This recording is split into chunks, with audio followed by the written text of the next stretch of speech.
이단 신천지 이만희 교주가 총회 임원의 성폭력 혐의를 조직적으로 은폐시켰다는 내부 고발자의 증언이 나왔습니다.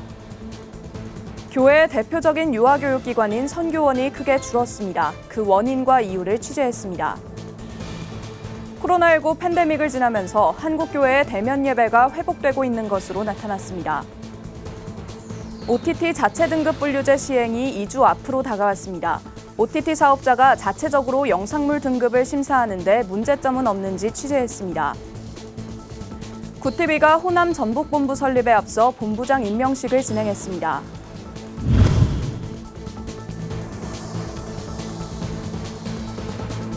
시청자 여러분 안녕하십니까? 구티비 뉴스입니다. 이단 JMS 정명석 교주의 성폭력 범죄가 드러나면서 사회가 떠들썩한데요. 이단 신천지에서도 성폭력 사건을 조직적으로 은폐하고 있다는 내부 고발자의 증언이 나왔습니다. 정성광 기자의 보도입니다.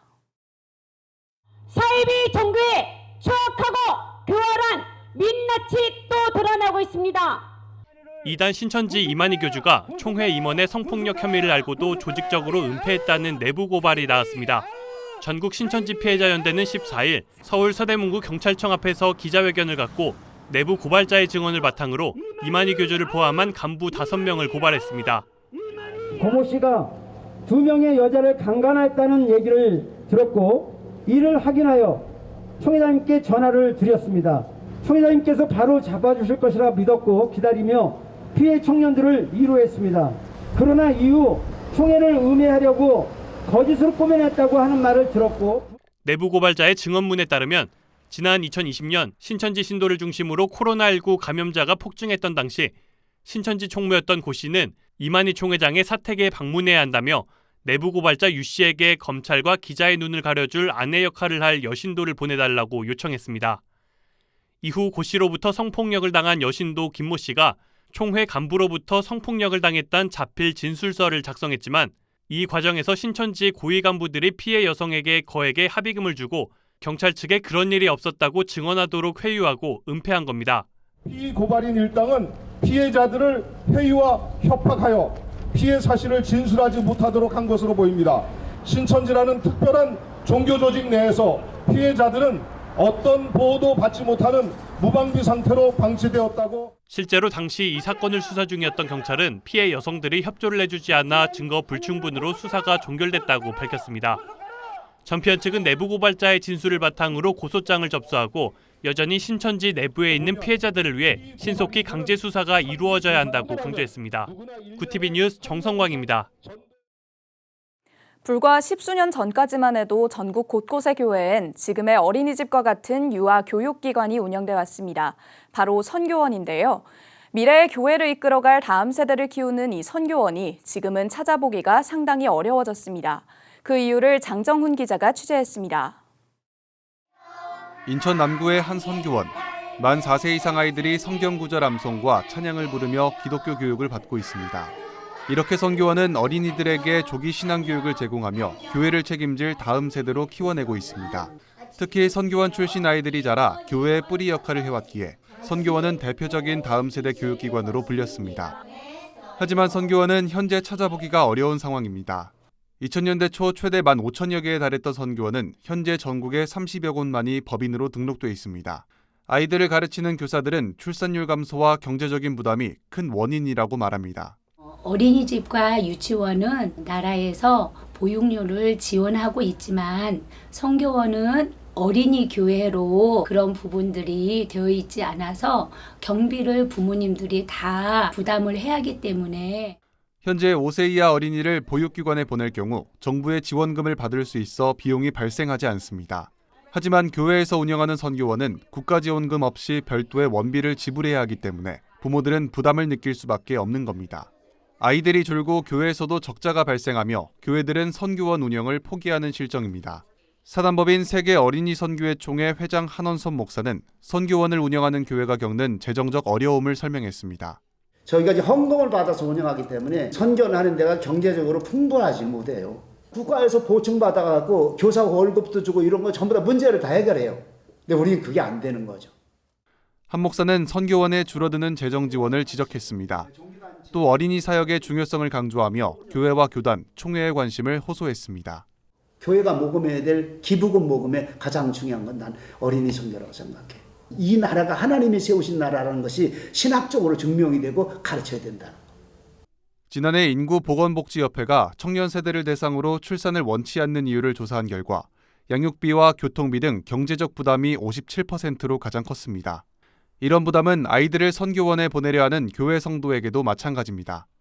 저출산이 가장 큰 사회적 문제로 떠오른 지금 보육기관으로서 동일한 성격의 어린이집과 선교원에 다른 기준을 적용하는 건 문제가 있다는 지적입니다. 다음 세대 어린이를 세우는 일에 앞장서온 한국교회가 이를 개선하기 위한 노력에 더 적극적이어야 한다는 목소리도 높아지고 있습니다. 구티비 뉴스 장정훈입니다. 최근 대부분 시설의 실내 마스크 착용 의무가 해제되는 등 완전한 일상 회복이 가시화되고 있는 가운데 교회들의 대면 예배 역시 회복세를 나타내고 있다는 조사 결과가 나왔습니다. 반면 국민 전체의 종교인 비율과 개신교인 비율은 감소하는 추세로 나타나 코로나19의 여파는 계속되는데요. 자세한 내용 권현석 기자가 취재했습니다. 코로나19 팬데믹으로 침체됐던 대면 예배가 회복세를 보이고 있는 것으로 파악됐습니다.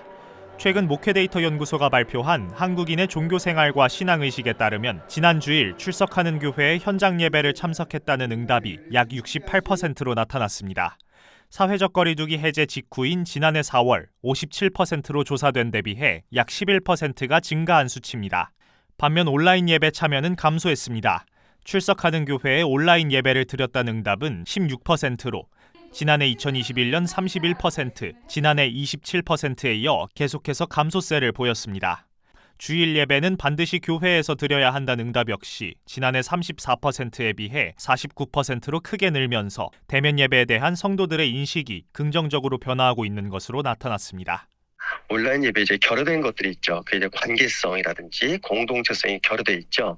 이제 그런 부분들에 대한 것들을 성도들이 느끼면서 다시 현장 예배에 대한 어떤 그 갈망 이런 것들이 생겨서 주일 예배는 현장에서 드려야 된다. 이렇게 응답한 비율이 늘어난 것으로 이렇게 좀 볼 수 있겠습니다. 현장 예배 참석의 회복세에도 전체적인 개신교인 비율은 감소한 것으로 나타났습니다. 지난해 한국갤럽이 조사한 주요 3대 종교 인구 비율은 개신교 15%, 불교 16%, 천주교 5%로 나타났습니다. 10년 전 22%를 기록했던 개신교 인구 비율은 2017년 약 20%로 소폭 감소한 후 계속해서 하락세를 보였습니다. 전체 국민 중 종교인 인구 역시 10년간 꾸준히 감소했습니다. 2012년 55%를 기록했던 종교인 비율은 2017년부터 무종교인 비율에 역전당해 지난해 기준 37%까지 떨어졌습니다. 목회데이터 연구소는 이 같은 통계를 근거로 현재 우리나라 개신교 인구를 약 771만 명으로 추산했습니다. 교인이 전반적으로 감소되고 있는 것은 여러 가지 원인이 이제 복합된 거라고 볼 수 있습니다. 첫째로는 우리나라 전체 인구가 감소하기 때문에 그거는 일정 부분 자연 감소분이 있다고 보여지고요. 두 번째로는 교회가 현대인이 갖고 있는 어떤 종교성에 대한 그 욕구를 충족시켜주지 못하는 부분이 좀 있을 수 있다고 보고요. 한편 현직 목회자들을 대상으로 조사한 결과 향후 출석 교인 수가 증가할 것 같다는 의견은 71%에 달해 예배 회복에 대한 낙관적인 전망이 이어지고 있는 것으로 보입니다.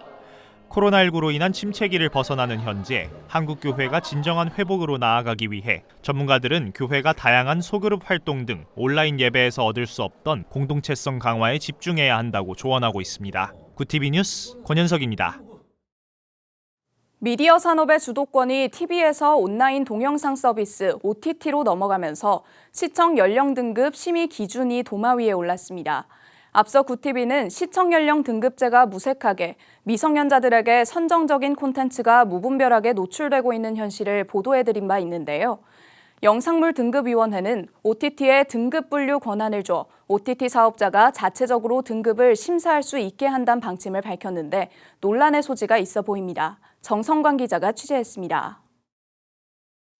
온라인 동영상 사업자가 자율적으로 콘텐츠 시청 등급을 분류하는 OTT 자체 등급 분류 제도가 본격 시행됩니다. 영상물 등급위원회는 자체 등급 분류 사업자 접수를 관련법 시행 시점인 오는 28일부터 받고 사업자 심사를 통해 5월 중 발표할 계획이라고 밝혔습니다. 자체 등급 분류 제도가 시행되면 기존 영등위의 사전 등급 분류 없이 자체 등급 분류 사업자로 선정된 OTT 사업자가 스스로 시청 등급을 결정할 수 있습니다. OTT 업계는 영상물 출시 계획이 빨라지고 다양한 기획이 가능해졌다며 콘텐츠 활성화에 기대를 모으고 있습니다. 2주에서 3주가량 걸리던 영등위의 시청 등급 심사 기간이 대폭 짧아지기 때문입니다. 하지만 자극적이고 선정적인 OTT 콘텐츠에 노출된 미성년자들을 어떻게 보호할 것인지 논의가 이루어져야 할 때 오히려 OTT 사업자에게 자체 등급 분류를 할 수 있도록 권한을 준 것에 우려의 반응도 나타납니다. 예전에 우리가 케이블 TV에서 이렇게 경험했잖아요. 그게 이제 지금 OTT로 넘어갔으니까 OTT에 대해서 시작 단계에서는 다 편안하게 생각하고 있지만 이미 예전에서 했던 경험을 바탕으로 보았을 때 이제 OTT 서비스 프로그램이 그런 것들이 막 너무 청소년 보호에 대한 좀 고민이 있어야 된다는 생각을 했어요. 영등이는 찾아가는 등급 분류 컨설팅을 도입해 영등이가 보유한 등급 분류 경험과 노하우를 사업자들에게 전달하고 시민 2명과 전문가 1명을 한 팀으로 구성한 모니터링단 10개 팀을 운영해 사후 관리에 만전을 기하겠다는 계획을 밝혔습니다. 하지만 실효성이 있을지는 미지수입니다. 문화계는 어쨌든 그 외부의 그 어떤 공권력의 개입을 원치 않고 표현의 자유나 이런 것들을 원하기 때문에 당연히 그 문화계는 그걸 원하겠지만 또 그것을 보는 어떤 시청자 입장에서는 염려가 되죠. 그 수위 조절이라는 것이 꼭 자극적인 장면, 선정성 이런 것만 가지고 하진 않거든요. 방송법의 심의 규정을 적용받지 않는 OTT 콘텐츠가 대세로 굳어지는 가운데 청소년들에게 자극적이고 선정적인 콘텐츠의 접근이 갈수록 쉬워지고 있습니다. OTT 시청에 더 철저한 보호 장치가 필요한 때입니다. 구티비 뉴스 정성광입니다. 구티비가 15일 호남 전북본부 설립을 위한 본부장 임명식을 진행했습니다. 이날 진행된 임명식에서는 새롭게 설립될 구티비 호남 전북본부에 정혜연 전 강원 CBS 대표가 본부장에 임명됐습니다. 정신임 본부장은 호남지사 설립을 위해 기도로 준비하겠다며 지역의 복음 전파 사명을 잘 감당하겠다고 포부를 밝혔습니다. 구티비는 현재 뉴욕지사와 부울경 본부를 설립해 국내외 복음 전파 사역을 감당하고 있습니다. 최근에는 국내 2호 본부로 대구 경북본부 설립을 눈앞에 두고 있고 향후 광역별로 지역본부 설립을 확대할 계획입니다. 글로벌 선교방송단 조신영 선교사 사진기자가 보내온 소식입니다. 일본 나가사키에는 1995년 개관했지만 관광 안내서나 표지판이 없는 오카 마사하루 기념 나가사키 평화자료관이 있습니다. 나가사키 제1조선인의 인권을 지키는 모임의 대표이며 인권운동가인 오카 마사하루 목사가 일제강점기 일본의 가해 책임과 조선인들의 차별, 피해 내용을 알리는 각종 역사적 자료를 모아 자료관을 만들었습니다. 마사하루 목사는 자료관 건립을 보지 못하고 1994년 별세했으며 이후 자원봉사자들이 힘겹게 운영 중입니다. 평화자료관은 화려하지 않지만 반드시 기억해야 할 이야기로 가득한 한 번쯤 방문해야 할 우리 역사 교육의 장이 될 것으로 기대됩니다.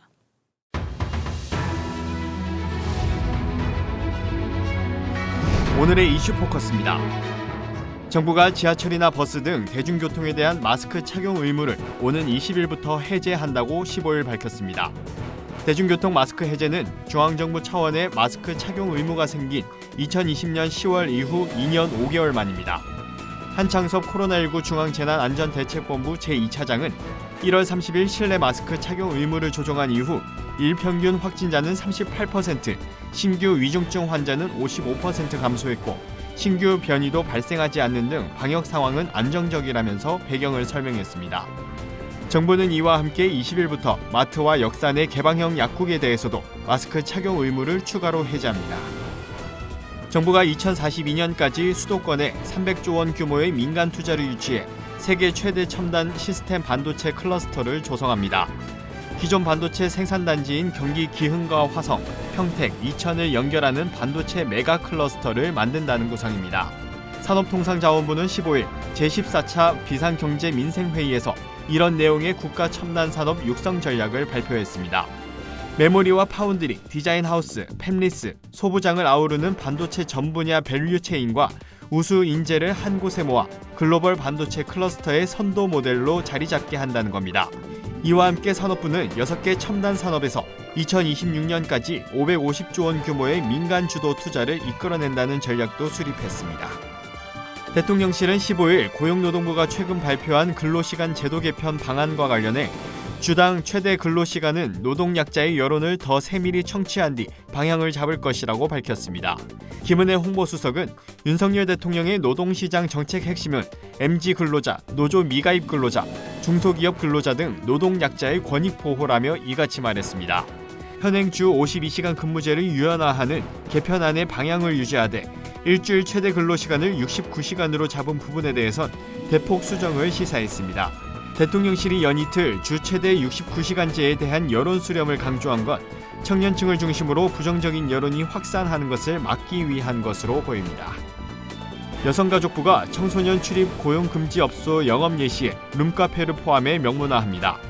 벽면과 출입문이 투명창이고 잠금장치가 없는 경우가 아니면 청소년이 출입하지 못하도록 했습니다.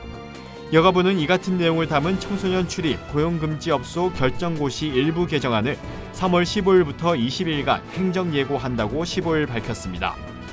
기존 고시에서도 밀실로 된 룸카페는 청소년 출입금지 대상이었으나 최근 모텔 형식으로 운영하는 룸카페를 청소년 대상으로 영업하는 사례가 잦았고 이를 단속하는 과정에서 업주와 지자체, 경찰이 청소년 출입 고용금지업소에 대한 명확한 시설 기준을 제시해달라고 요청해왔습니다. 다만 룸카페라 하더라도 밖에서 보이는 공간으로 구획되어 있으면 청소년 출입은 가능합니다. 구티비 뉴스 오현근입니다.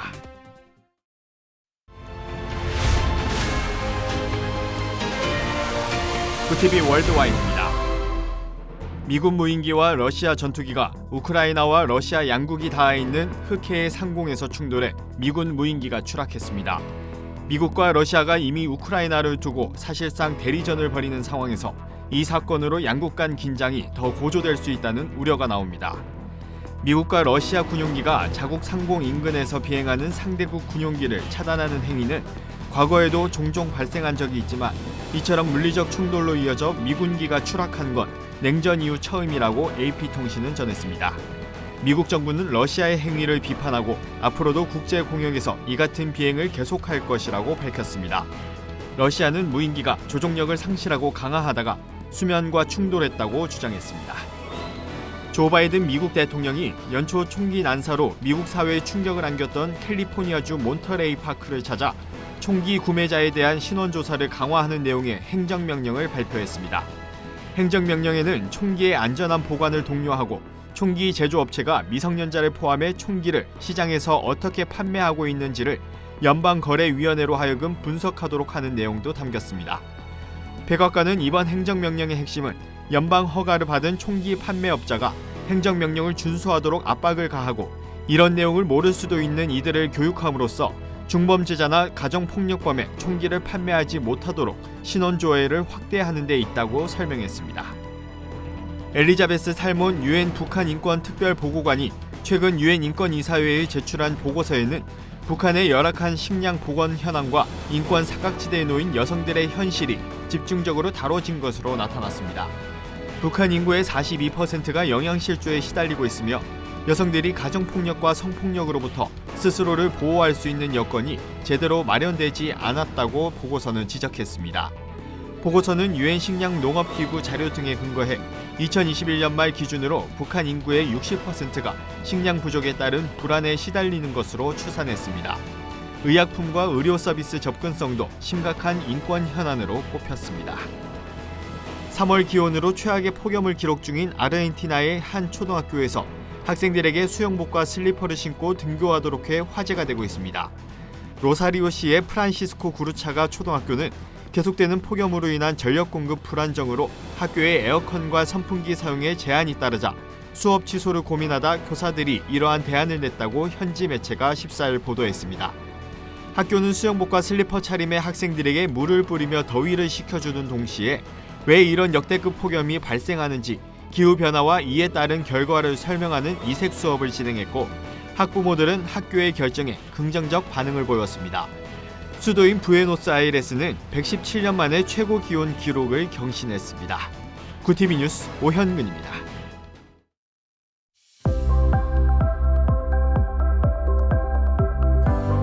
밤사이 찬바람이 강해지며 내일은 또 한 번의 반짝 추위가 찾아오겠습니다. 중부지방은 큰 일교차 속에 아침 기온이 0도를 밑돌며 꽤 쌀쌀하겠는데요. 추위는 모레 아침까지 이어지다가 낮부터 다시 기온을 회복하겠습니다. 당분간 뚜렷한 비 소식은 없겠고요. 주말에는 맑고 포근한 봄 날씨가 예상됩니다. 이어서 전국 날씨입니다. 내일 한낮 최고 기온은 서울 11도, 대전 13도, 강릉 14도를 보이겠습니다. 남부지방의 경우 광주와 부산 16도, 제주는 13도가 예상됩니다. 날씨였습니다. 정부가 대중교통에서의 마스크 착용 의무도 해제하기로 하면서 온전한 일상 회복에 성큼 다가서게 됐습니다. 세계보건기구도 코로나19 비상사태를 조만간 해제할 것으로 알려지면서 코로나19 이전의 일상을 되찾을 거란 기대감이 커지고 있습니다. 지난 3년간 방역에 최선을 다한 우리 모두의 노력에 대한 결과입니다.